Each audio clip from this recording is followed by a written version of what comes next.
In the bitter, ice-laden December of 1940, the fate of the Western world was hanging by a thread so thin and strained that every new day felt like it might be the last. The Battle of Britain had technically been won above the clouds, but victory in the air did nothing to stop the inferno raging on the ground. London was being pounded into rubble night after night. Entire districts glowed red from fires that could be seen miles away. Coventry and Liverpool were being smashed by unrelenting waves of Luftwaffe raids that tore apart factories, shipyards, and entire neighborhoods. On a world map, the British Empire still looked impossibly vast, its familiar shade of pink stretching across continents. Yet behind the fortified doors of Whitehall, the men running the British government carried a dreadful truth they could never reveal to the public. The empire was not only bleeding men, it was bleeding money at a pace no nation in history had ever survived. Winston Churchill, whose voice had become the defiant heartbeat of the free world, sat deep underground in the cabinet war rooms, drafting one of the most consequential letters he would ever write. It was addressed to Franklin Delano Roosevelt, President of the United States. Churchill, with his unmatched mastery of English, was capable of crafting sentences that stirred nations. But this letter required something else: humility, so profound it bordered on humiliation. He needed to tell the leader of the wealthiest neutral country on earth that Great Britain, the mighty financial center of the 19th century, the industrial engine that once humbled Napoleon, was completely broke. Not struggling, not strained, utterly out of money. The letter laid out Britain's dire reality: the worsening situation in the Atlantic, the U-boat threat choking shipping lanes, the desperate need for aircraft, destroyers, and supplies of every kind. But buried beneath all the military analysis was the real, painful confession. The British Treasury would soon be unable to pay cash for any more American materials. The people could fight on beaches and landing grounds, Churchill wrote, but they could not fight without bullets, planes, or fuel, and Britain could no longer afford to buy them. It was not merely a request for assistance. It was a plea for survival, an admission of national insolvency. To understand how the richest empire ever known reached such a point requires examining the brutal economics of total war. When World War II began in 1939, Britain was still a formidable financial giant. It possessed enormous gold reserves and a staggering portfolio of overseas investments. British citizens owned entire railway networks in South America, mining companies in Africa and Chile, business empires throughout Asia, and major industrial stakes inside the United States itself. London was the center of global insurance, global shipping, and global credit. But the war Hitler unleashed was unlike any conflict the world had seen before. It devoured steel, oil, rubber, and aluminum at unimaginable rates. And Britain, an island that depended heavily on imports, suddenly needed far more than it could produce internally. The blockade of Europe meant Britain had lost access to its traditional trading partners. Everything now had to cross the Atlantic from a nation that was officially neutral. And neutrality came with conditions. The United States, scarred by the losses of World War I, had passed strict neutrality laws, the most important of which was known as cash and carry. The rule was brutally simple. Any country at war could purchase American goods, but only if they paid up front in cash and transported everything themselves. No loans, no credit, no exceptions. If Britain wanted weapons, tanks, aircraft, food, or oil, it had to pay in gold immediately. For the first year of the war, Britain poured out its treasure to meet these demands. In one of the largest covert financial operations ever attempted, codenamed Operation Fish, the British government loaded almost all of its remaining gold and negotiable securities onto warships and fast liners and sent them across the submarine-infested Atlantic to Canada.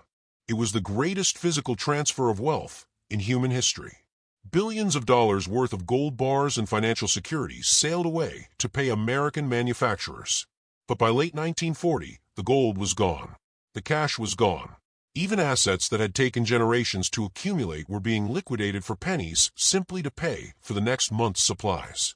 In Washington, the British Purchasing Commission had orders waiting on their desks, orders for aircraft, weapons, food, and fuel, but London sent word that the Treasury no longer had the dollars to sign them. Britain had reached the end of its ability to pay for its own survival. When Roosevelt read Churchill's letter, he immediately understood the gravity of the situation. If Britain collapsed, the United States would be left standing alone against a triumphant Nazi empire. But Roosevelt also knew he could not openly give Britain money. The American public was firmly isolationist.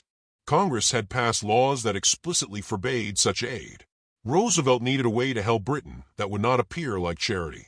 He needed to frame assistance as good business. This is where the idea of Lend-Lease emerged. Roosevelt described it to reporters using a simple analogy. If your neighbor's house is on fire, you lend him your garden hose. He returns it when the flames are out. It sounded compassionate and practical. But behind closed doors, the negotiations bore no resemblance to neighborly generosity. Instead, they played out more like a foreclosure meeting between a bank and a bankrupt borrower. Henry Morgenthau Jr., the U.S. Treasury Secretary, was determined to protect American taxpayers. He insisted that before the United States extended any help, Britain must prove it had exhausted every asset it possessed. Not just gold or cash, everything. Morgenthau demanded a complete audit of the British Empire, down to the value of every stock certificate, every factory, every colonial asset, every private holding owned by a British citizen anywhere on Earth.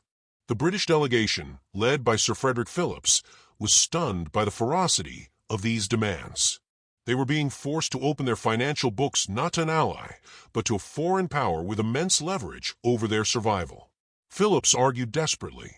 He explained that Britain had already sold its gold, already liquidated investments, already stripped itself bare. Selling off long-term assets during wartime would fetch only the worst prices. It would cripple Britain economically long after the war ended. But Morgenthau remained unmoved. His position was simple. If Britain still possessed valuable assets, then American taxpayers should not foot the bill. Every British holding in the United States had to be sold before Lend-Lease could move forward. This set the stage for one of the most painful episodes of economic sacrifice in British history, the forced sale of the American Viscose Corporation, a massively profitable textile company worth well over $100 million. And yet, under American pressure and in the midst of a financial fire sale, Britain would be compelled to sell it for barely half its value. It was the moment the British elite finally realized they were no longer negotiating from a position of strength. They were bargaining for the life of their nation, stripped of leverage, stripped of wealth, and forced to accept terms dictated by the rising power across the Atlantic. The conversation about Britain's long journey through financial dependence and geopolitical pressure cannot be understood without looking closely at the years when the British Empire, once the world's most dominant power, struggled to maintain its grip on influence. After the Second World War, although Britain emerged on the side of victory, the country was exhausted, financially drained, industrially weakened, and geopolitically overshadowed. While the public often saw images of celebration, rebuilt hopes, and renewed optimism, the hidden reality was that Britain was borrowing at levels that had never been seen before in its history. The debts were not merely numbers printed in official ledgers. They became a force capable of shaping decisions, foreign policy, economic direction, and even national psychology. The most famous of these, the loan from the United States and Canada, was only a part of a larger picture. Underneath the surface was a deeper struggle. Britain, for the first time in centuries, was no longer making global rules. It was adjusting to them. As the dust from the war settled, the British government realized the challenge was not only rebuilding cities and industries, but also redefining its place in the increasingly American-led world. The United States, free from the destruction that ravaged Europe and empowered by its booming industries, vast natural resources, and technological leaps, took center stage. Washington began creating global financial and political architectures, the IMF, the World Bank, Bretton Woods, and a series of security alliances that allowed it to influence world affairs more smoothly than any empire before. Britain was not merely a participant, it was a nation forced into cooperation, aware that refusal would mean sinking deeper into crisis. This shift was subtle but powerful. The former imperial center had become reliant on the new superpower. Inside Britain, debates raged. Politicians, economists, and civil servants were divided. Some argued that the nation should fully embrace its new role as America's closest ally, believing that the special relationship would guarantee economic stability and global relevance. Others felt uneasy about the dependency, believing that Britain was sacrificing autonomy for survival. Yet the truth was undeniable. The country cannot pay its bills without American and Canadian support, and recovery would have been nearly impossible without accepting the loan terms. Even with that assistance, the conditions placed on Britain were strict. Every payment deadline that approached wasn't just a financial moment, it was a reminder of Britain's new constraints. During this period, the British population experienced a cultural and social shift as well. People were encouraged to believe in the future. New industries, new technologies, and new social reforms were appearing, but these expansions were built on borrowed money. The nation entered the era of the welfare state, introducing healthcare reforms, education benefits, pensions, and social protections that transformed daily life for millions.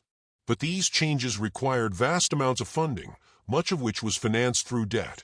The government often reassured the public that the loans were temporary necessities, but entire generations grew up unaware of how long those loans would actually follow the country. Beyond Britain's borders, geopolitical realities added pressure. The empire that once stretched across continents was unraveling at a speed few had anticipated. Colonies were seeking self-rule, nationalist movements were gaining strength, and global attitudes toward imperialism were shifting.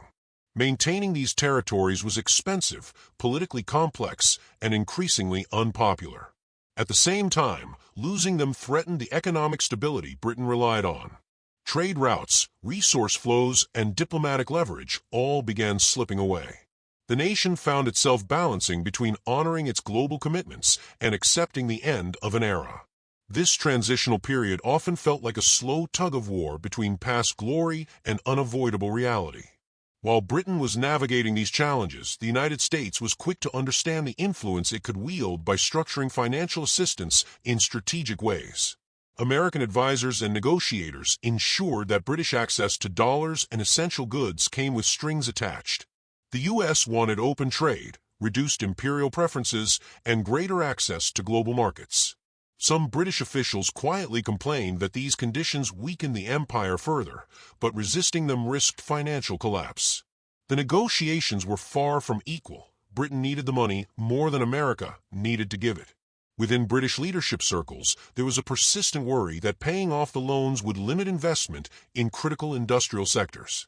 Decisions about factories' infrastructure, energy production, and long-term innovation were often shaped by the burden of repayment. Every year, as the country allocated budgets, the looming obligation to make payments abroad constrained ambition. It's not that Britain lacked ideas or talent. Scientists, engineers, planners, and policymakers were pushing for modernization, but the nation's financial commitments forced an atmosphere of caution. The debt influenced everything, from how many ships could be built to how much investment could be placed into emerging technologies. At the same time, the global stage was becoming more complex. The Cold War created an environment where Britain felt pressure from two sides. On one hand, it was tied to the United States through financial dependence, military cooperation, and shared political interests. On the other hand, it was dealing with domestic economic challenges, labor issues, industrial inefficiencies, and costs of managing shrinking overseas territories.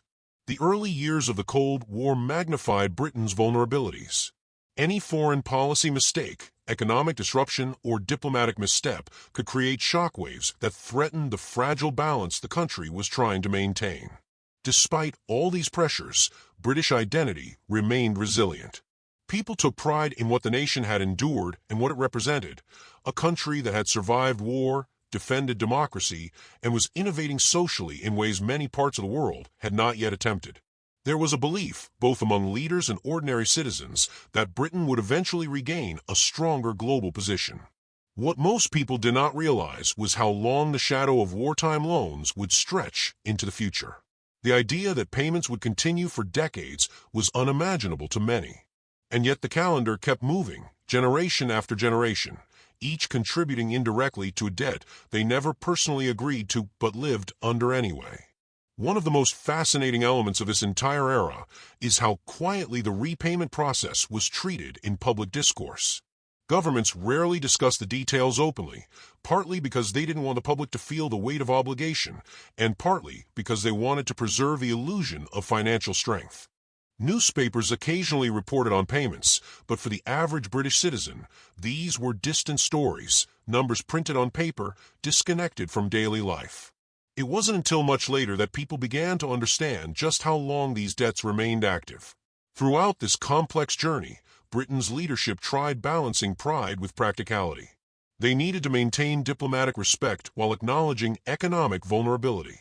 They had to assure the population that the nation remained influential while privately managing the consequences of the loans that shaped policy for decades. This required a delicate tone, careful language, and a willingness to accept that the world had changed. Britain was no longer the empire that defined global order. It was now adapting to a landscape where new powers were setting the pace. Yet even in moments of difficulty, Britain managed to push forward. Industries recovered slowly, infrastructure improved, education expanded, and new sectors emerged. The country rebuilt itself while carrying the weight of debt that stretched far into the future. Is this blend of struggle and resilience that defines the era? The financial relationship with the United States was not a simple creditor-debtor dynamic. It became a symbol of a global shift, a reminder that power is fluid, and a testament to how nations evolve when confronted with the realities of modern global politics. As Britain moved deeper into the second half of the 20th century, the country found itself navigating a world where influence was increasingly measured not by the size of an empire, but by the strength of an economy. Yet Britain, still burdened by its wartime obligations, carried financial constraints that quietly shaped nearly every major political decision. Nations across the globe were redefining themselves in a rapidly shifting international order, and Britain was no exception. The empire that had once covered a quarter of the world had shrunk drastically, not just geographically, but economically. Each year reminded policymakers that recovery required more than symbolic gestures. It demanded a reimagining of Britain's future, even if that meant accepting limitations that earlier generations would have considered unimaginable. In many ways, the story of Britain's post-war era was a delicate dance between ambition and reality. Leaders hoped to reclaim a position of global prestige, but the tools available to them were no longer the same. Factories, infrastructure, and industries needed massive investment, yet the government was still committed to making the regular payments on its long-term American and Canadian loans. These obligations functioned almost like a quiet tax on national growth, a constant reminder that every step forward required looking back at promises made decades earlier. Even when economic growth improved, the nation couldn't fully escape the tether linking it to its wartime debts. Amid all this, the world continued changing at a pace faster than Britain could comfortably keep up with. Nations that had once looked to London for direction were now aligning themselves with Washington or building independent identities. In Africa, Asia, and the Middle East, movements for independence were rising. Britain was caught between its desire to maintain influence and the growing recognition that holding on to its territories was neither financially sustainable nor politically viable. Each decolonization crisis, each negotiation, each sudden shift in a colonial territory added new layers of pressure on Britain's stretched finances. This period also saw Britain confronting new competitors. Countries in Western Europe were rebuilding with substantial American assistance, and many of them embraced modernization quickly. Germany and France invested heavily in industrial efficiency and technological innovation, creating economies that would soon rival Britain's output. Meanwhile, Japan, devastated by war, rose rapidly through its focus on manufacturing and technological precision. Britain, juggling debt obligations, political transitions, and the cost of adjusting to a post-imperial identity, often appeared to be running a race while carrying extra weight. Despite these challenges, British society continued striving toward progress. The expansion of social services, healthcare, education, housing, welfare had transformed everyday life. These improvements gave millions a sense of security and opportunity, but they required substantial government spending. Each time the government attempted to cut costs or slow down expansion, public pushback emerged. After fighting a brutal war and enduring decades of sacrifice, people wanted hopes fulfilled, not postponed indefinitely.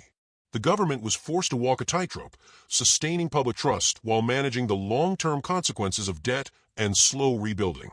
Behind closed doors, economists warned that Britain needed bold reforms to stay competitive. Industries that once dominated global markets, coal, steel, shipbuilding, were struggling against cheaper and more efficient international rivals. At the same time, sectors like aviation, electronics, and automotive manufacturing required huge investments to remain globally relevant. But resources were limited, and every major spending decision was influenced by repayment schedules that had been set long before many of the decision-makers were even born. Some officials argued for renegotiation, but such discussions risked damaging relations with the United States, a partner Britain needed for security during the Cold War. The geopolitical climate added further complexity. The world was divided into two superpower blocs, the US and the Soviet Union, and smaller countries often had to pick side. Britain, tied economically and strategically to America, found itself aligned closely with Washington's vision. This partnership brought benefits, such as military cooperation and technological sharing, but it also meant Britain rarely had the freedom to pursue fully independent policies. Whether the issue was trade, defense, or monetary policy, Britain's room to maneuver was narrower than it appeared publicly. Still, Britain maintained a sense of persistence.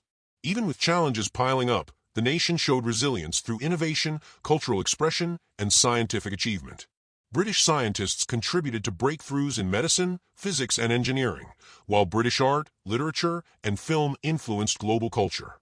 These accomplishments offered a sense of pride and continuity, reinforcing the belief that the country's identity was not defined solely by its declining imperial status or financial burdens. In many ways, the cultural and intellectual vitality of the period helped offset the economic pressures behind the scenes. As the decades progressed, the public rarely thought about the debts still being repaid. Occasional newspaper articles surfaced, often reminding people how much remained or when the next installment would be due. Most citizens, however, assumed that the loans were either nearly finished or had already been settled long ago. Government officials did little to correct this perception. The quiet nature of repayment served everyone politically. Talking openly about the long-term debts risked sparking debates about national priorities, transparency, and the true scale of post-war economic challenges. Meanwhile, financial institutions monitored Britain's performance closely. Credit ratings, interest rates, and international trade agreements were often influenced by how consistently Britain managed its obligations. Any delay or miscalculation could create ripple effects such as currency devaluation or loss of investor confidence. The global financial system had evolved significantly since the early 20th century, and Britain, once its chief architect, was now adapting to rules largely shaped by others. Economists sometimes compared the situation to a former master craftsman now working in a workshop designed by someone else. The political landscape reflected these tensions. Elections often revolve around debates about spending, taxation, and economic vision. Some leaders promised bold modernization efforts, while others advocated cautious pragmatism. Regardless of the rhetoric, every new administration eventually confronted the same reality. The nation was still bound to financial commitment rooted in a war that had ended before many voters were even born. It was a reminder of how decisions made during moments of crisis can echo across generations. Despite these constraints, Britain managed to maintain influence in international institutions. Its voice mattered in NATO, the United Nations, and various financial organizations. Even without the vast empire of the past, Britain remained a country that others listened to, partly because of its diplomatic skill, and partly because of its historical legacy. But influence alone could not fully shield the nation from the structural challenges it faced. The pressures of modernization, debt repayment, industrial transition, and global competition never truly disappeared. As the 1980s and 1990s arrived, Britain pushed through reforms aimed at revitalizing its economy. Some measures sparked controversy, while others accelerated growth. New industries emerged and financial markets expanded, positioning London as a major global financial center once again. Yet even in these transformative years, the wartime debt continued to exist quietly in the background. Every payment made was a symbolic reminder of how far back the roots of Britain's economic narrative extended. The end of the millennium brought renewed optimism. Technology boomed, culture thrived, and the younger generation looked toward a future less burdened by the traumas of war. Yet, ironically, it was during this period, long after the memory of wartime hardship had faded, that Britain still found itself sending annual payments to the United States and Canada. Few could have predicted that a loan taken to survive the most destructive conflict in human history would stretch so far into modern times. Most people living in Britain at the dawn of the 21st century had no idea they were part of the final chapter of a financial story that began before their grandparents were born. And as the calendar moved closer to the final repayment year, Britain stood as a nation transformed. It had reinvented itself repeatedly, navigated crisis after crisis, embraced new global roles, and adapted to realities that earlier generations could not have imagined. The last portion of the debt represented more than a financial obligation. It symbolized a long journey from wartime desperation to stability. What was once a heavy burden had become a historical thread running through the fabric of modern Britain, a reminder of how nations evolve, survive, and redefine themselves across eras of uncertainty.